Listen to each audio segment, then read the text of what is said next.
So in this case, we are going to consider as a continuation. Remember, we managed to work with the first part of the generation and supply of AC power.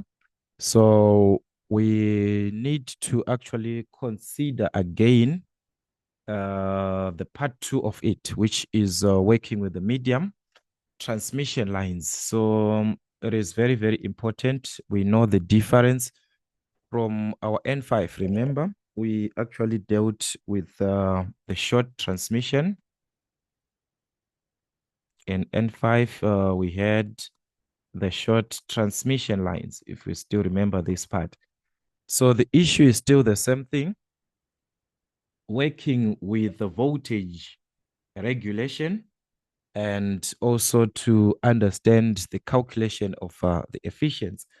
But in this case, as we consider the medium transmission lines, the first thing that we are going to consider is on the distance, the length on which these transmission lines will be considered in between. So medium transmission lines are actually longer than 80 kilometers, in a sense that we are given 80 kilometers in between this one to 240 kilometers. All right. But this case, in terms of the length, it depends also with the source or the textbooks that you're also considering. Because if you're considering other textbooks, they take a length of 50 kilometers up to 150 kilometers.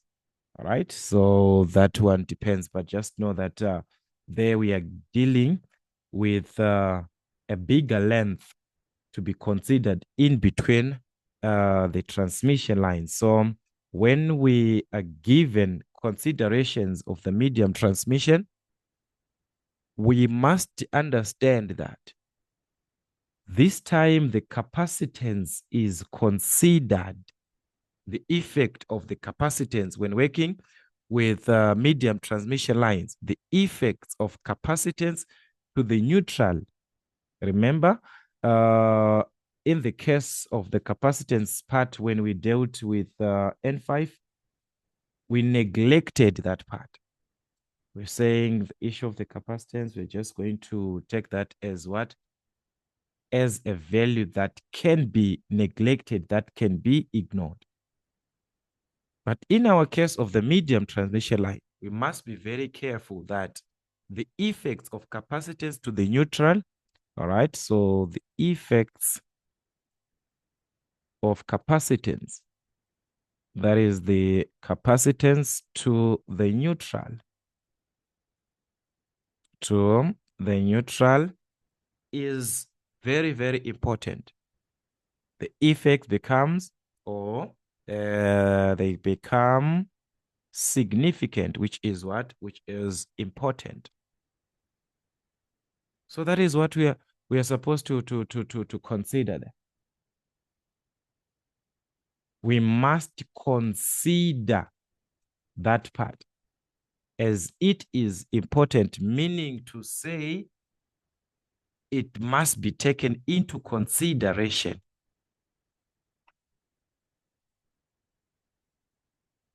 This capacitance between the conductors that we are given must be taken into consideration.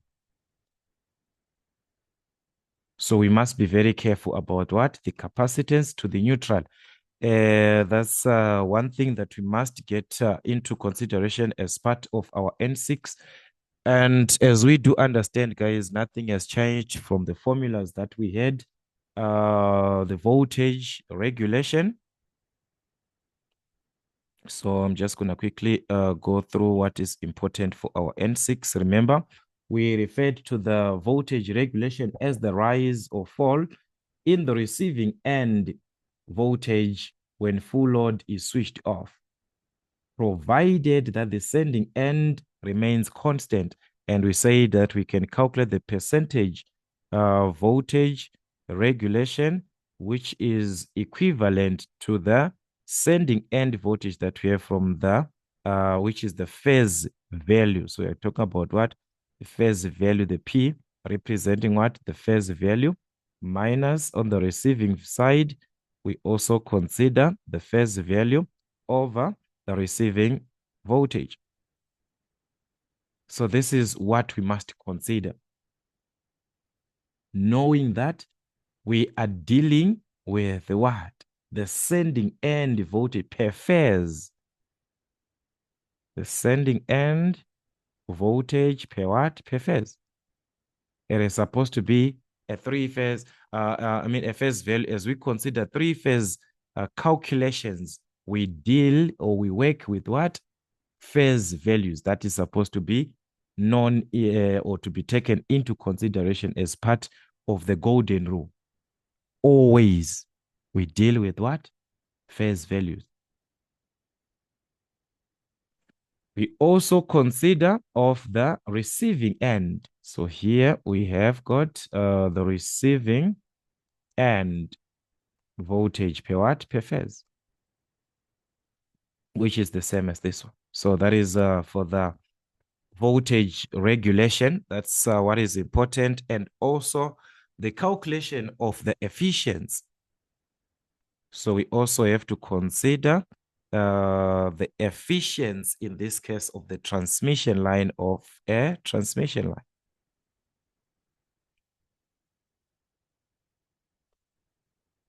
So in order for us to determine the efficiency, as we do understand output over what? The input.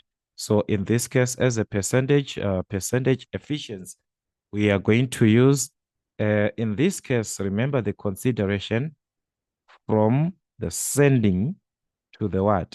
To the receiving.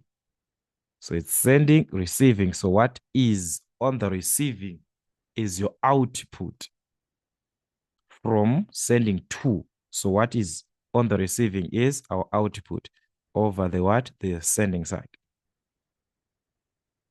So this is the consideration that we are going to need. But as we consider now working with the medium transmission lines, it is not going to be that direct that we are already given these, where we can easily just take the value, put into the formula, you take this value, put into the formula. No. There are going to be steps to be taken in order for us to obtain all of the given values that we have on the formula, depending with the side that we are given. Are we given values from the receiving side?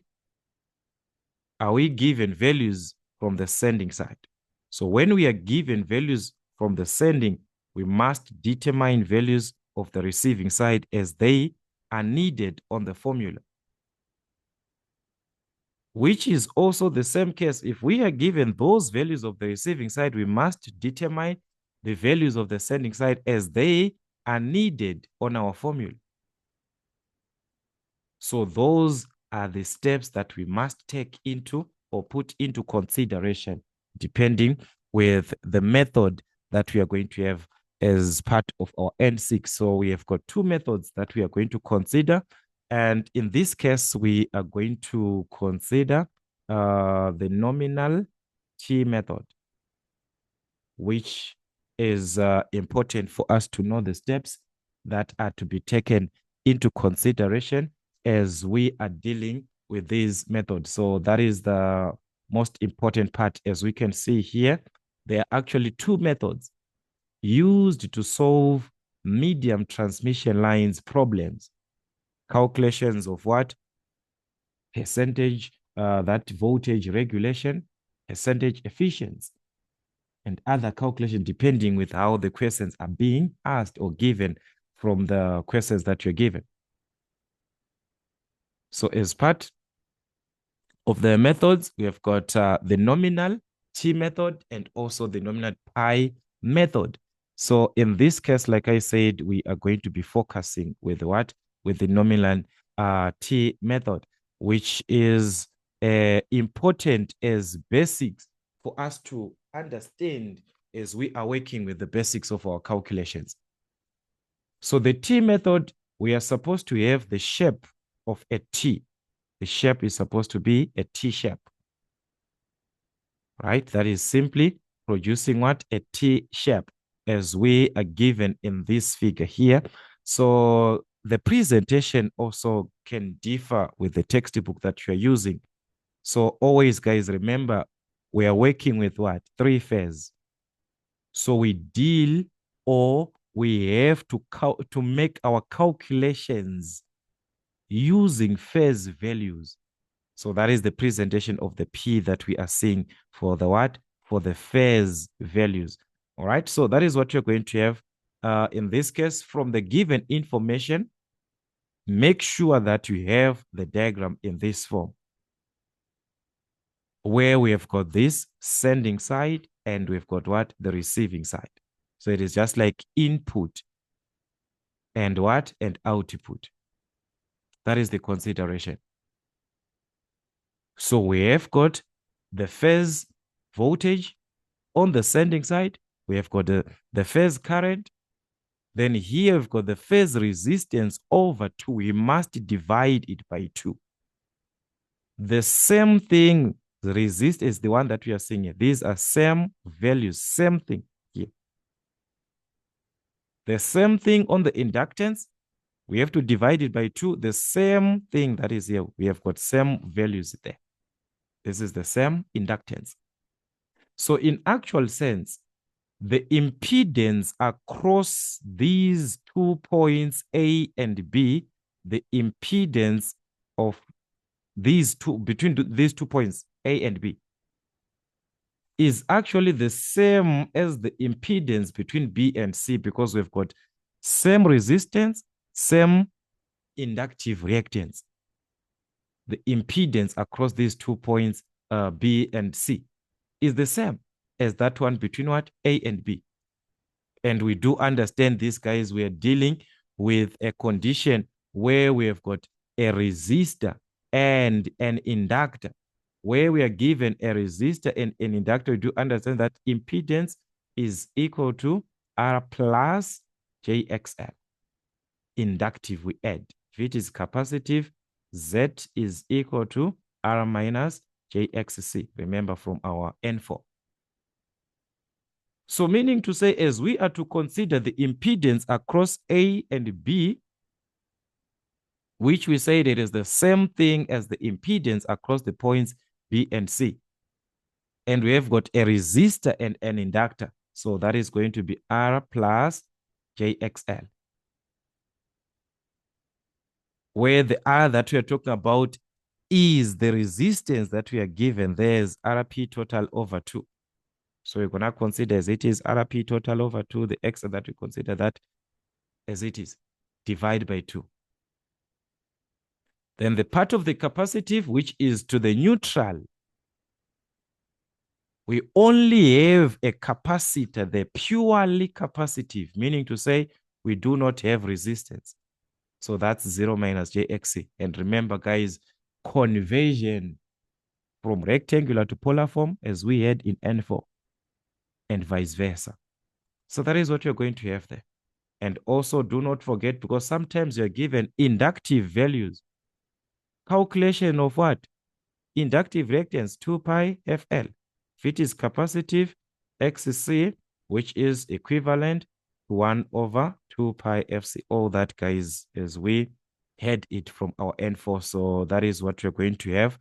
All right. So the sending side voltage, the receiving side voltage, which is the phase value, depending with the information that you're given, you are supposed to represent the diagram as it is like this. That is the most important part. So like I said here, we are going to use the subscript P to represent what? Phase values.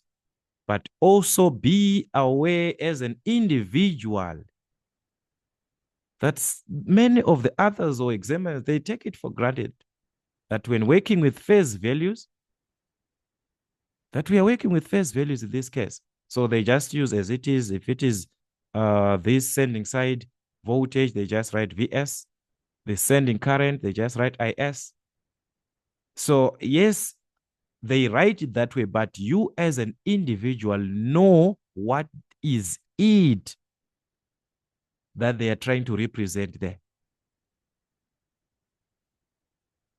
They are just writing the resistance, the R as it is, the I as it is, representing phase values. So you as an individual, you must be able to recognize that. But in this, using this source or textbook that you are working with, already they indicated with the P for the what? For the phase value. So whenever you see the P, you calculate those ones as what? As phase values. It is the voltages that you are supposed to convert your answers later on to line current, because this is three-phase, guys. So when you're asked to calculate voltage, you have to convert it to the what? To a line value at the end. And again, as we are dealing with the medium transmission line, as we are dealing with transmission lines, guys, we are going to be using, for our calculations, we are going to be considering a star connection as a star connection. Be very careful on those calculations, guys. You consider as what? Star connection. Remember the condition of a star, that the line voltage is equal to square root of 3 times the phase voltage. So meaning to say, as you are going to need the phase voltage, you must divide this one, the line voltage, by what? By the square root of 3. And in terms of the line current, it is exactly the same as the phase current. Remember that. So you must go back to the star connection whenever we are dealing with these calculations. All right. So also go through this understanding, understand each and every presentation that we are given. And also the most important part is to know the vector diagram for the nominal T method. As we are dealing with the T method, this will be our vector diagram. So as we can see, in this case, we are going to take the receiving voltage, right? We take that one to be our reference, meaning to say it will be at what? At 0 degrees. So when it is our reference, meaning to say whatever that we are going to be considering is going to be taken from that VPR. Okay? So meaning to say, considering the phase angles, remember phase angles are taken between voltage and current. Guys, be very, very, very careful. So as we consider the phase angle of the sending side, this one of the sending side, it is, or it must be taken between what? Between its voltage, which is the sending side voltage that we are given, and current of the sending side, which is this part here. Where is the sending side? All right, so there we need this one. It is supposed to be taken up to this point, not up to IPR, up to IPS, between. That is where we are going to have it. So this part is best explained on this case, or with this case here. All right, if we go here, where we are given VPS between what? IPS. So in order for us to have the phase angle is taken in between those, whereas we are taking VPR as what? As part of the reference. Yeah, I think that one can make sense to understand much better, because this one is a combined diagram, which can be complicated for most of you guys to actually understand what is taking place. But do not worry, guys. This is, they just want you to know what is happening there. Okay. So what is important? Know your diagram, the T method part, as we are dealing with what? The nominal T method. You must know the diagram. Then these are the steps that we are going to take, or the procedures to solve for the given problems. So with the nominal T method, there are two possible scenarios that we must be given. One, you are given the receiving end values, receiving end.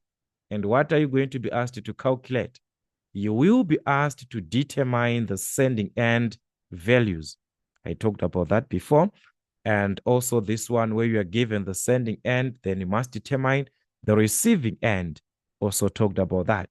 So the two situations or the two scenarios that we are given are simply, guys, a repetition, because what we are going to do is, if we are given the receiving, we must determine sending values. If we are given sending, we must calculate receiving. So it's just a vice versa to say what we are given, calculate the other side.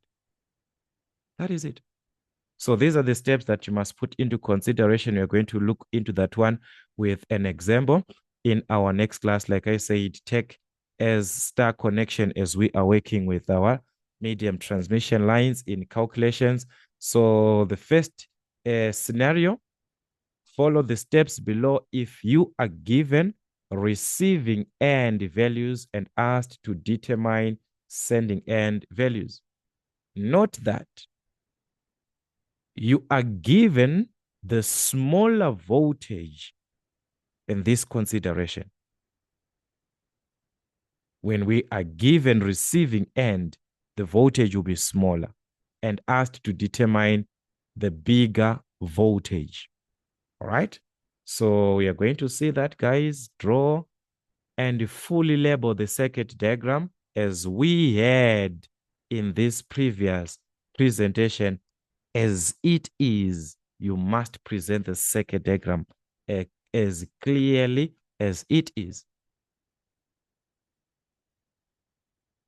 Calculation of the impedances across A and B. I talked about this, guys, that inductive, and also across B and E. If you check across B and E, we talked about this. This is a purely capacitive. So that will be 0 minus what? JXC, which we are given across the points what? B and E, which is what? A capacitive. That's a capacitive section to the neutral. All right, so you must make sure that you follow this. Step 3, take VPR, which is the receiving voltage, the phase value, as a what? As a reference vector that is at what? At 0 degrees. Remember, being our reference at 0 degrees, then whatever that you might take there will be considered from that receiving end phase value. Okay? So take note, the VP there that we are given is indicating or is showing that we are dealing with a phase value. We must have that one as a phase value. For the what? For that side of the receiving, we are on the receiving end, but we are dealing with what? The phase value. So this is what you're going to have. And also consider calculations of the receiving current as a phase value again, using the correct formula, any formula that is applicable. Sometimes they will give you the receiving end power, or maybe you are given the apparent power there at the receiving end. So you must use any formula that you are given. Remember, apparent power is in what? Kilovolt ampere. The units also, they must help you to understand what you're dealing with. And remember, in a star, the phase current and the line current are exactly the same. So meaning to say, on that receiving end, the phase current is exactly equal to the line current. That part is not going to change. So when you calculate the line current here, you are also calculating the phase current at the same time. You must be very careful. So that is the consideration. So meaning to say, we can now rewrite these. Remember, guys, your polar form consideration, and also the sign depends on the nature of what? The power factor that we have of the receiving side, the receiving end. So if you're given a lagging power factor, that will be negative. A leading power factor, that is what they are trying to say. All right, then also calculation of the voltage drop occurring between points B and C, between the points B and C. So as we can see, voltage there is simply going to be from current times impedance, meaning to say the receiving end current times what? The impedance BC. So this is what we are given there. We are dealing with the receiving end, B and C. Calculate the voltage drop across the capacitor. We must add this, the one that we calculated, and VBC. You also calculated that. Calculation of the current across the capacitor. As we do understand, wherever we deal with the capacitor, we're dealing with what? The points BE. So it's across the points BE. So we do understand current is voltage over impedance. So the voltage is what? The one for the capacitor. The impedance across the capacitor is what? BE. Across BE. So these are the steps, guys. Follow these steps. Step 8, 9, 10, and so on and so on. So calculation of the phase current, which is of the sending side. The sum of the receiving plus the sum plus the current, which is across what? Across the capacitor. Then step 10, we can also calculate the sending end phase voltage, all right, which is by adding VC and VAB. And do remember that this one is a phase value. So we must convert back to the what? To the line value. And remember, in a star, the line voltage is equal to what? Square root of 3 times what? The phase. So that is, we must convert back to the line voltage. Having this, step 11, we must calculate the sending end power factor. From where? From the phase angle between voltage and current of the sending end, between voltage and current. The phase angle, guys, is between voltage and current, but of the same thing. Remember, it's the sending end that we are dealing with. So the voltage that we are dealing with must be of the sending end. The current must be of what? The sending end here. So you must add, you'll be given or a certain value between these two. Between these two. Remember, we said VR, this one, the receiving end is at reference. It is at what? At 0 degrees. So in between VPS and VPR, you will be having an angle in between. So let's say maybe it's 1,2. Then here you'll be having a certain angle, maybe it's 20. It will be a negative because of what? The side in this region, we are going to the what? We are calculating these angles as negative. But as you are considering the angle, you just take it as a positive on the diagram. So meaning to say you add as it is. If it is 20 and 1,2, you add those two. That is the phase angle that we are having for the sending end. So from there, you can calculate your power factor. So it depends with the angle that you're given there. I'm just saying if you're given something like that, but do understand that this is a what? On the reference at what? At 0 degrees. Then the sending and phase angle, you must add the two angles that are in between these two. then also you can calculate the true power at the sending end, as we now have the power factor of the sending end. So it means the true power of the sending end can be what? Can be calculated. Remember, guys, it's three-phase. So power is equal to square root of 3 times the line voltage times the line current times what? The given power factor. So in this case, we are dealing with the sending end. You're dealing with the sending end. So having that power, remember before, because of the information that you were given before, you had this information before. So from the given information, maybe you're already given this of the receiving end. Or maybe you are given as the apparent power of the receiving end. You can simply convert that one to the what? To the exact power, which is the true power. Remember that power is simply equivalent to what? Apparent power times the power factor.